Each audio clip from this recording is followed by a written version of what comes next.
The forest woke beneath a sky of quiet gold.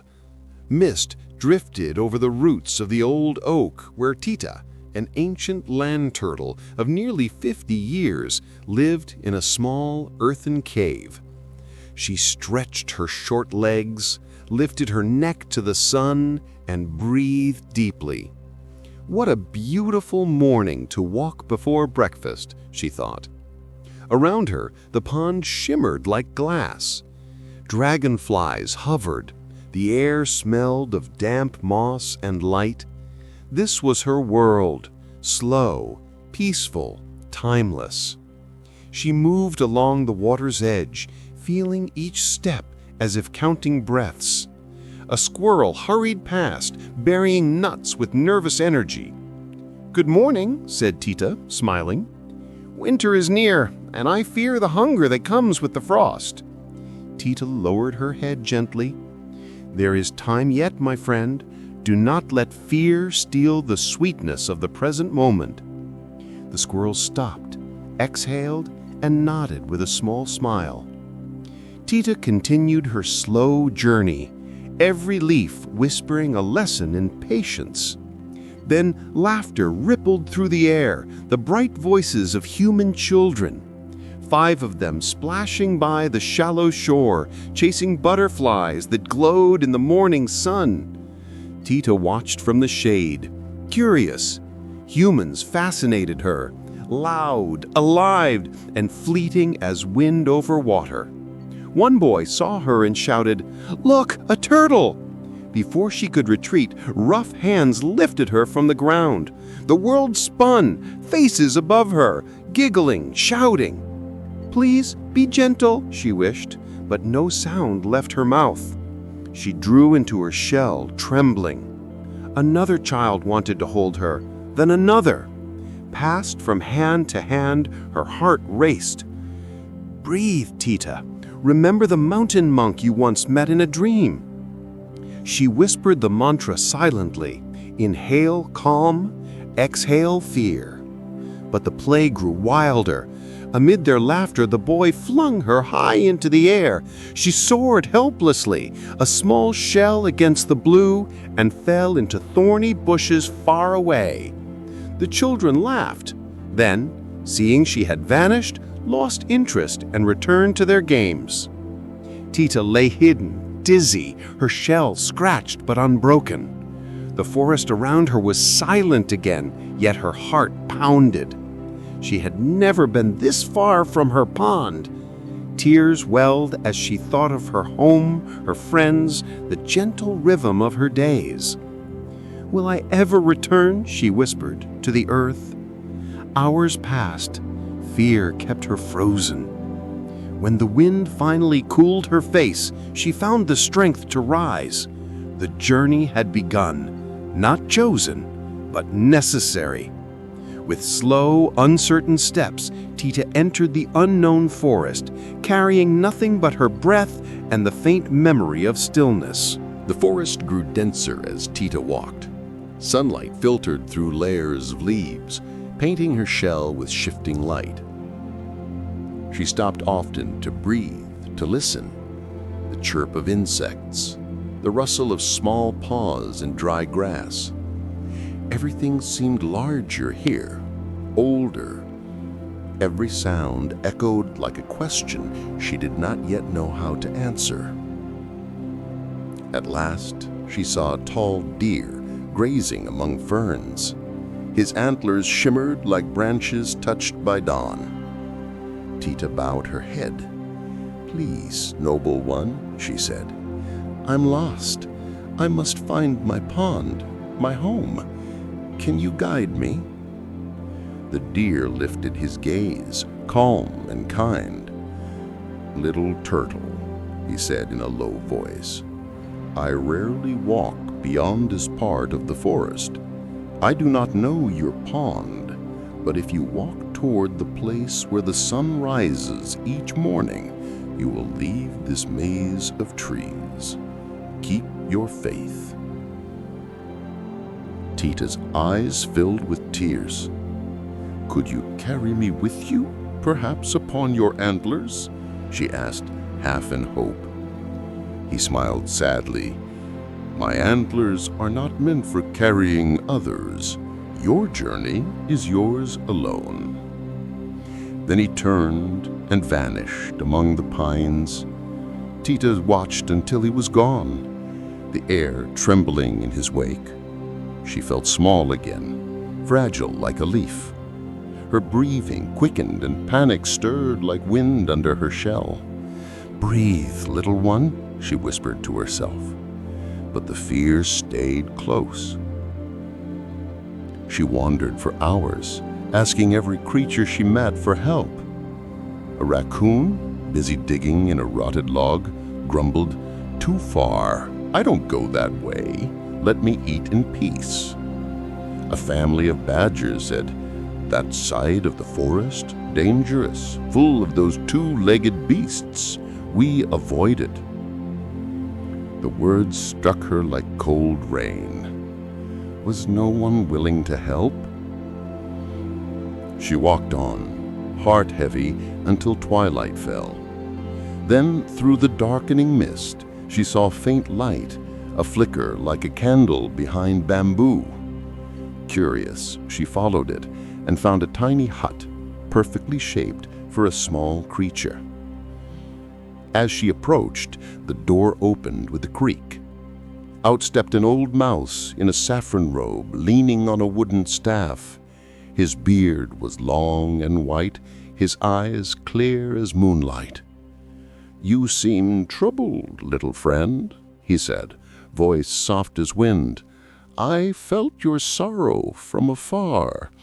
Why do you weep?" Tita's fear loosened. Something about him felt safe, timeless. She told him everything: the children, the fall, the fear of never finding her way back. The mouse listened in silence, nodding gently, stroking his beard. When she finished, he said, "You have walked through great turmoil, but remember, the storm lives not around you, but within you. Calm the inner waters, and the path becomes clear." Tita blinked. "How can I calm it? I only want to go home." The mouth smiled. "Home is peace, but peace begins in the mind, not in a place. Close your eyes. Breathe with me." He raised his tiny paws and began to chant. A low, melodic hum filled the hut, vibrating through the ground. Tita followed his rhythm. Inhale, exhale, slow, steady. A warmth spread through her body, quiet and deep. When she opened her eyes, the world seemed softer, clearer. "Thank you, Master," she whispered. "I feel lighter." He bowed. Meditation is the art of returning to yourself. Practice daily, and even fear becomes your teacher. That night, beneath a silver moon, Tita slept for the first time without trembling. Outside, the forest breathed with her, one slow rhythm, endless and kind. Morning came, wrapped in mist.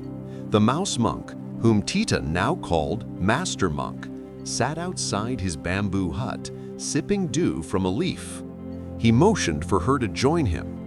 "Today," he said, "we do not move until the breath itself becomes still." And so they sat together in silence.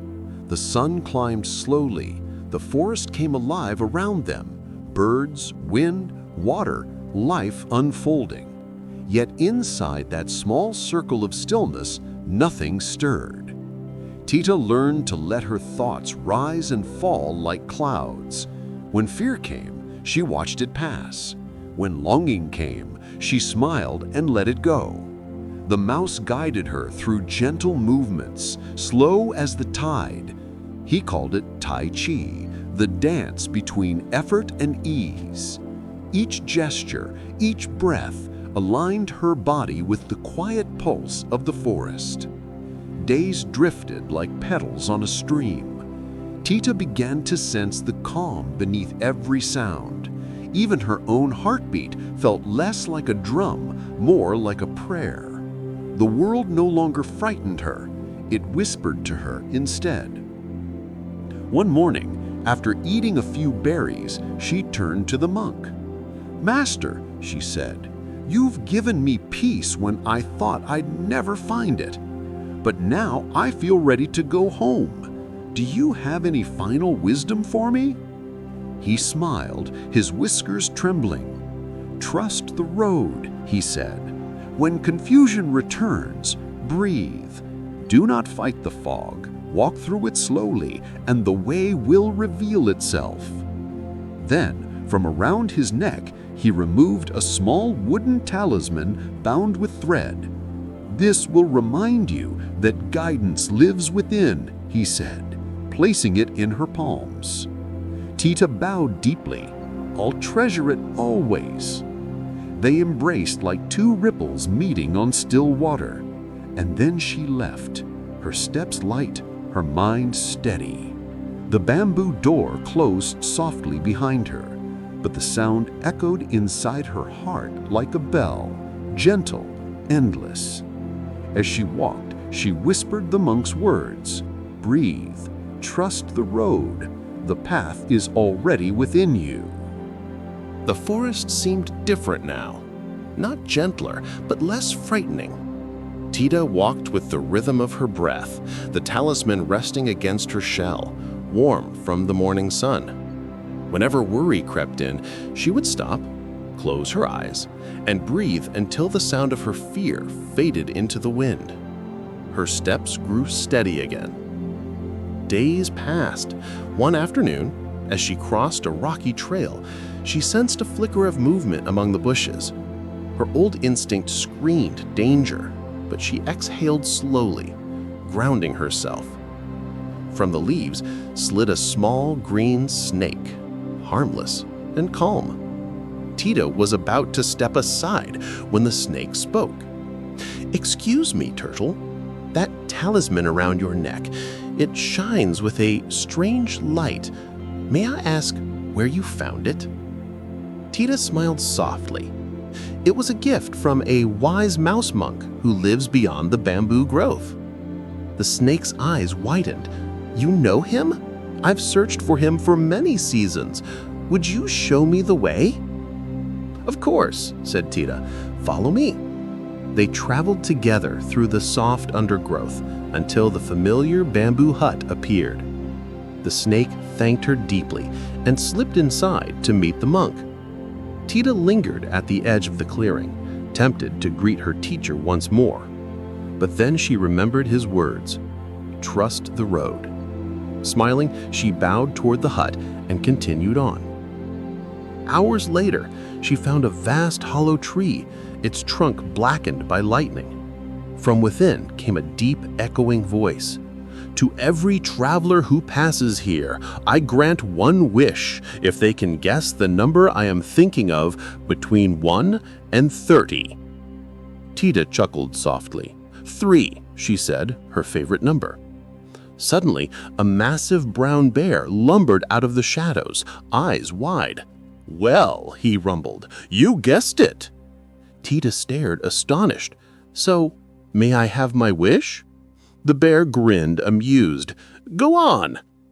"I wish to return instantly to my home, the pond of the forest." The bear laughed, a sound like thunder rolling through trees. "I'm sorry, little one, that's beyond my power. The forest is vast and full of mysteries. You must walk it with your own feet." Disappointment flickered in her eyes, but she bowed politely. The bear, seeing her sadness, gathered a few berries from a nearby bush. "Take these," he said, "for strength on your journey." "Thank you," said Tita. "Your kindness is worth more than magic." And she moved on, the taste of gratitude sweeter than the fruit itself. When night came, she sat beside a stream, watching the stars ripple on its surface. The monk is right, she thought. Each challenge carries its own lesson. She breathed, feeling the forest around her and within her, until sleep came like soft rain. Morning broke soft and silver. The air smelled of pine and cool earth. Tita walked slowly, repeating her mantra with each step. Inhale peace, exhale doubt. The trail curved downward. Stones rolled beneath her feet. Before she could react, the ground gave way and she slid down a steep ravine. Her shell thudded against roots and rocks until she stopped, breathless, at the bottom. Pain pulsed through her limbs, but nothing was broken. Her shell had protected her once again. She looked up at the high walls of the ravine. They were too steep to climb. For a moment she felt the old panic stir, that same helpless fear from the day of her fall. But she placed a hand over the talisman and breathed deeply, whispering, "Calm is my strength. Stillness is my way." "Are you all right down there?" a voice called. Tita looked up. The deer, the same one who had once guided her, stood at the edge, eyes full of concern. "My friend," she cried, "I fell. I can't climb out." "Stay where you are," said the deer. "I'll find help." He disappeared into the trees. Time passed slowly. Tita trusted the silence the way she had learned to. Then heavy footsteps echoed above, hooves and claws together. To her surprise, the deer had returned with a great brown bear. "My friend here will help you," said the deer. The bear nodded. "Climb onto my back, little one." Tita clung to his thick fur as he lifted her carefully up the steep wall. Each movement was deliberate, powerful, but gentle. When they reached the top, she slid down from his back, her heart overflowing. "Thank you," she said, "both of you. You've brought me more than safety. You've brought me faith." The deer smiled. Faith and friendship often walk together, and sometimes they fall into ravines together too. They laughed, the sound echoing like distant bells through the forest. After saying goodbye to their rescuers, Tita continued her path. The trees began to look familiar. The bend of the roots, the scent of the air, the whisper of willows nearby. Her steps quickened. Then she saw it, her pond. Golden light rippled across its surface. The lilies, the willows, the stones, everything just as she had left it. She hurried to the water's edge, tears shining in her eyes. "Home!" She bowed her head and whispered, "Thank you, forest. Thank you for every step that led me here." For a long time she sat in silence, watching the light play upon the water. Every reflection, the sky, the leaves, her own face, seemed to say the same thing. Peace had never been somewhere else. It had always lived within her. By the pond's edge, the evening air shimmered with color. The forest seemed to hold its breath, as if waiting for her. Then, voices, faint but rising, calling her name. "Tita! Tita, where are you? Come back, dear friend!" She turned and saw them, her family, her friends, and even the ones who had once ignored her. The raccoon, the weasel, the proud peacock, all searching, worried. "My friends," she called out, waving her small legs. "I'm here! I'm home!" At first they stood in disbelief, but then the forest erupted with joy. They ran to her, laughing, crying, surrounding her with warmth. "You returned! I knew you would! We must celebrate our wise traveler." And so they did. That night, the pond glowed with fireflies. The forest sang softly as Tita shared her story. The mouse monk, the deer, the bear, the lessons of stillness and courage. Her younger siblings listened eye-wide. "You're so brave," said her brother. "I want to be like you," whispered her little sister. Tita smiled gently. She said, "Courage isn't loud. It's the quiet voice that says, 'Try again.' It's the breath you take before the next step." The forest grew silent, listening. From that day on, animals came from near and far to hear her speak. She taught them the art of breathing, the stillness of meditation, the movements that align body and mind. Even the restless squirrel came often, confessing her endless worry about winter. Tita taught her to gather calmly, to collect, but without fear. Tomorrow will come, but life is only ever happening now. Word spread. The forest began to call her Tita the Wise. But fame never touched her heart. She simply smiled, continued her morning Tai Chi, and watched the ripples on the pond. In the reflection of the water, she no longer saw the frightened turtle who once hid in her shell.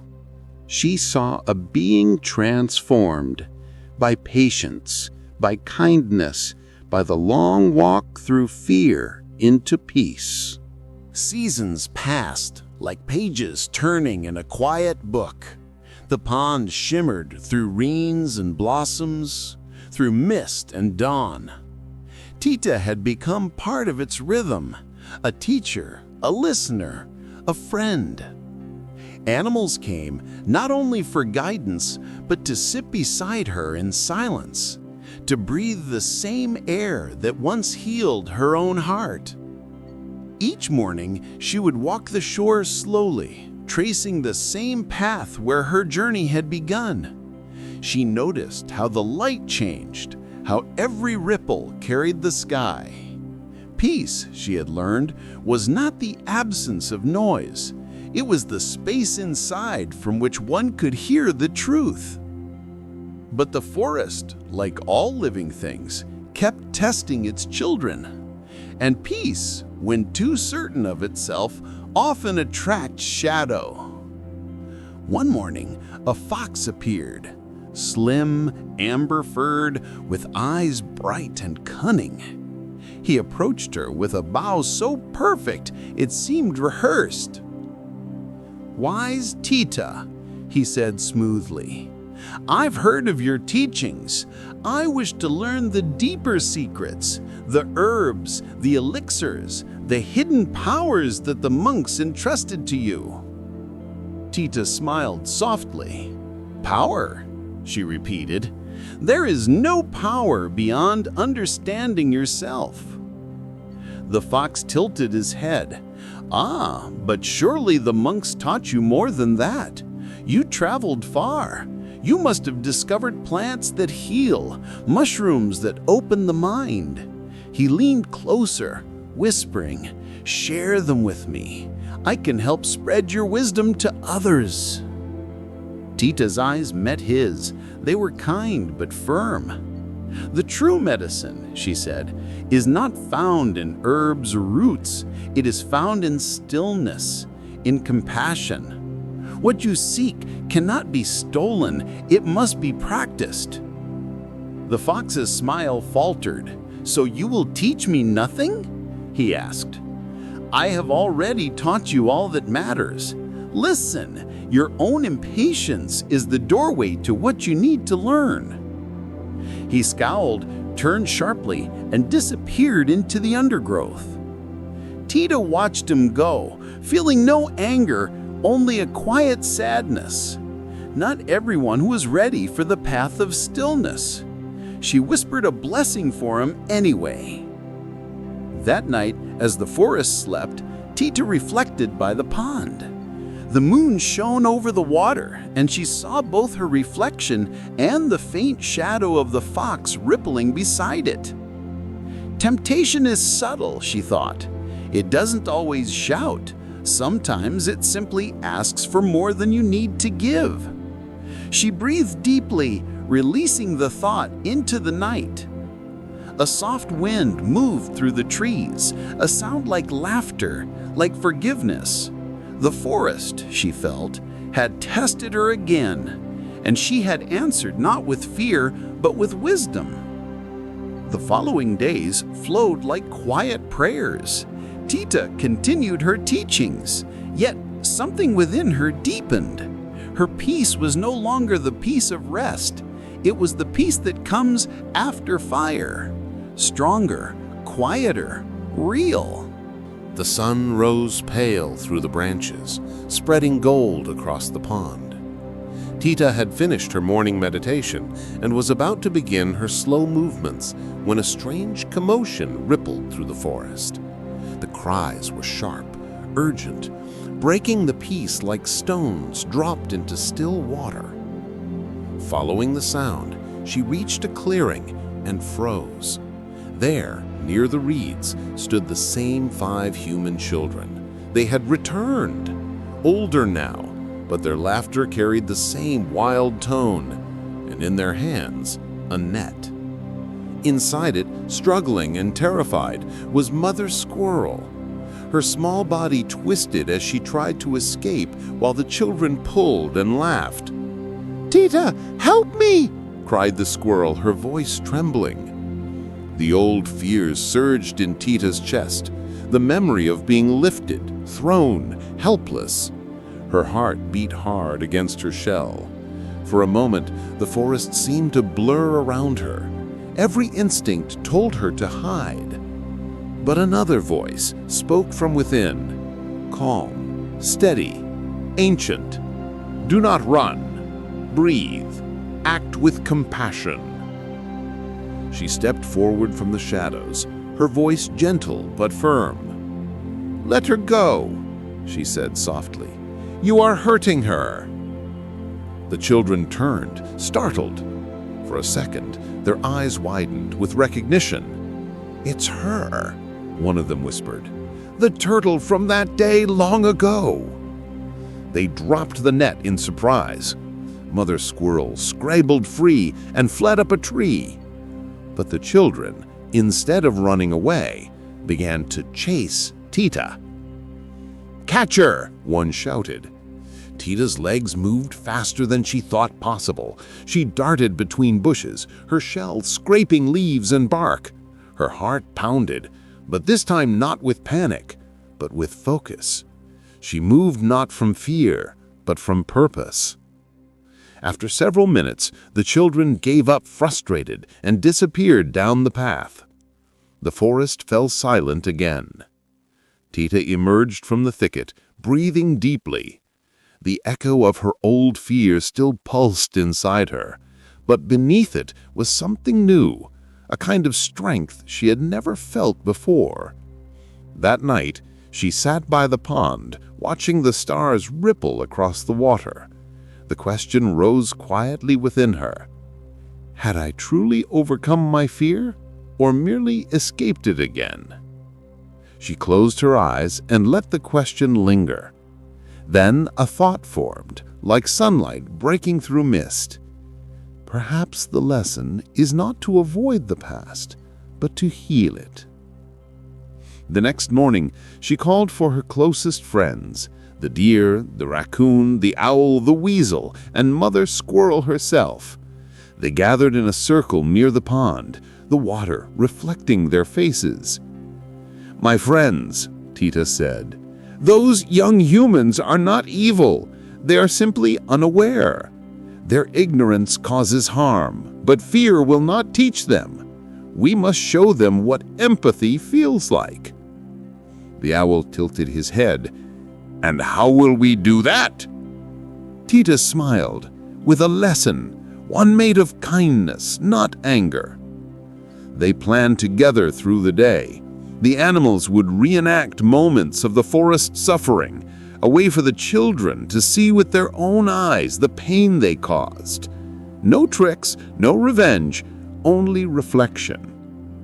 When the children came again to play, everything was ready. A weasel pretended to be trapped in a thorn bush. A young fawn trembled as if cornered.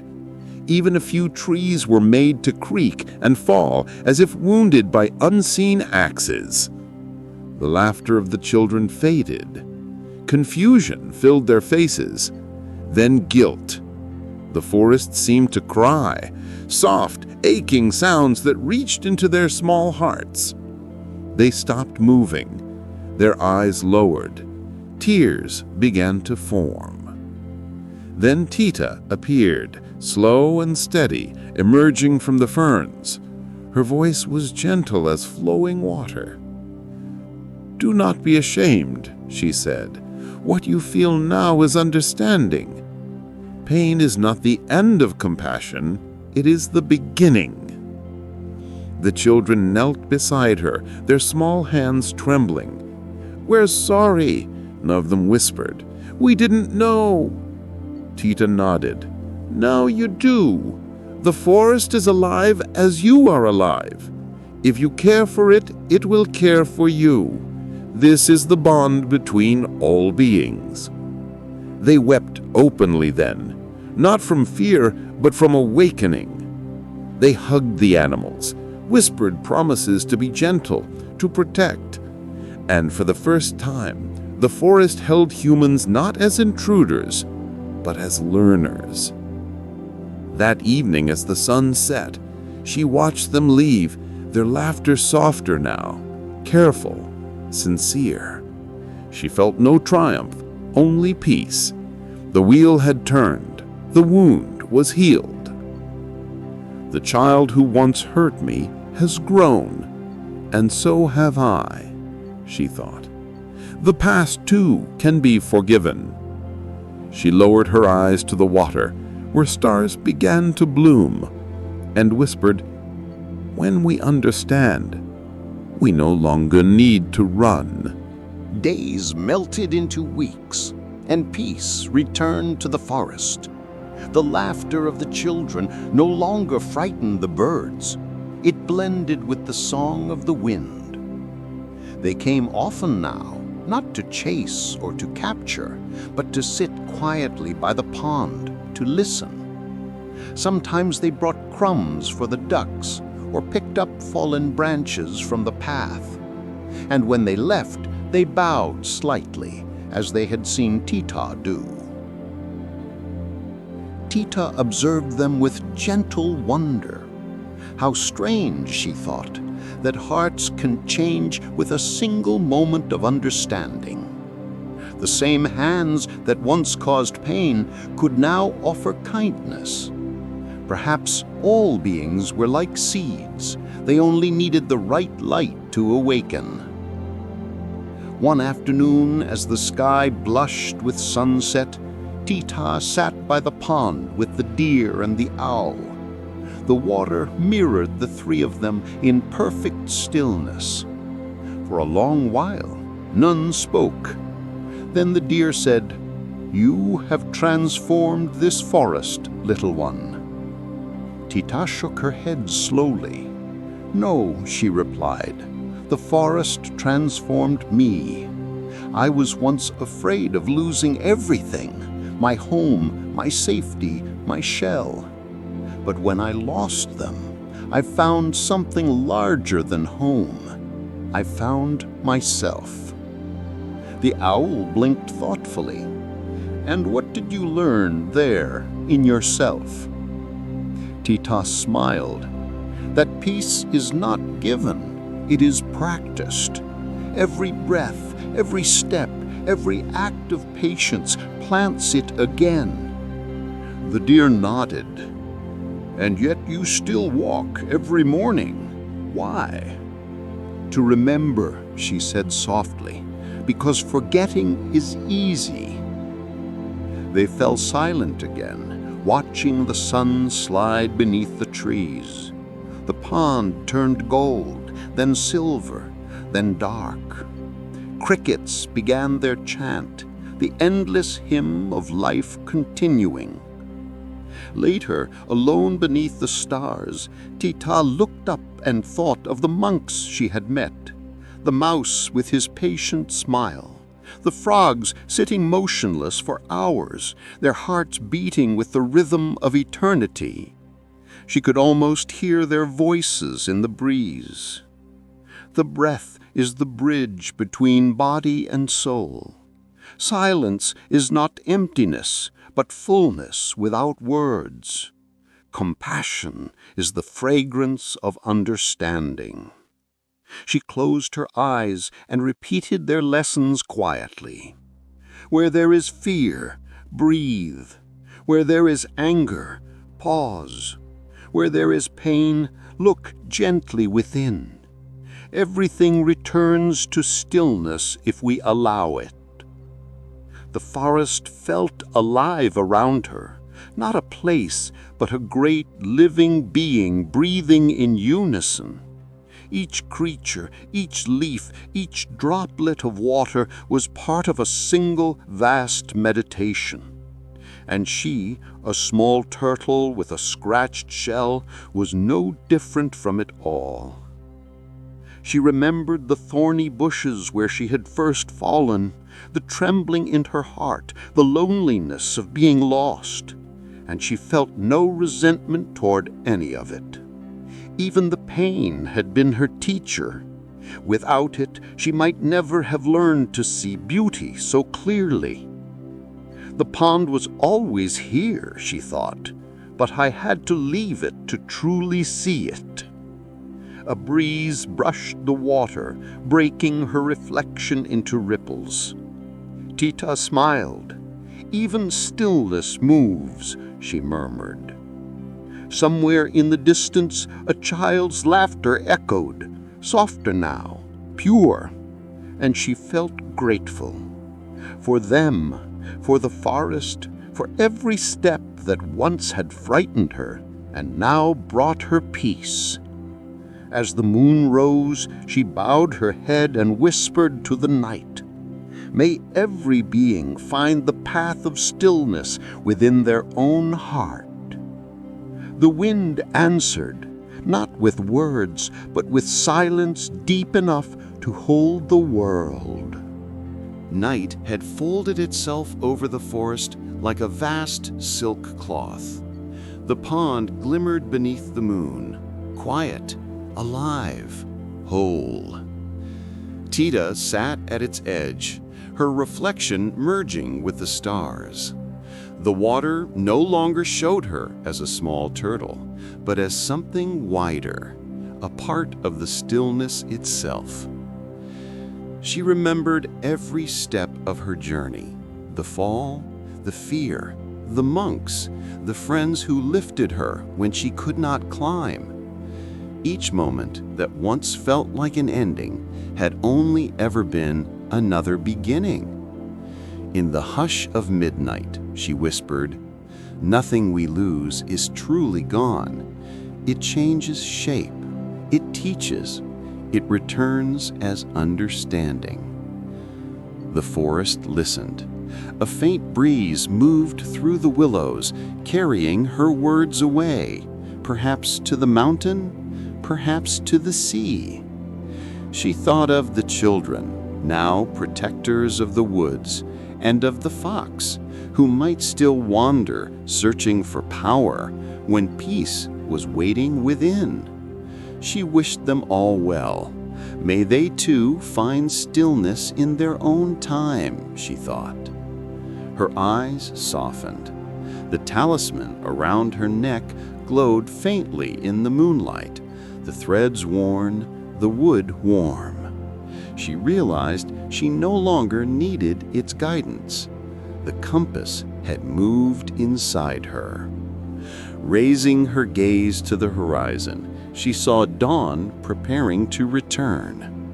A pale silver line spread across the east, quiet as a breath. Tita smiled.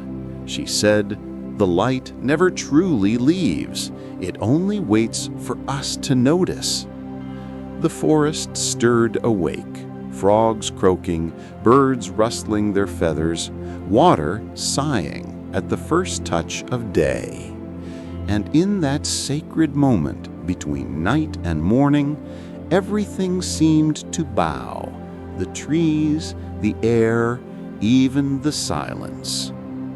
Tita closed her eyes one last time and breathed with the world, a deep, patient breath, the kind that has no beginning and no end. When she opened them again, the sun had risen. Its rays shimmered on the pond, turning each ripple into gold. Life moved forward, calm and eternal. And in that soft light, a voice, hers, the forest's, the world's, whispered the truth she had carried all along. Peace is not a destination. It is the way we walk.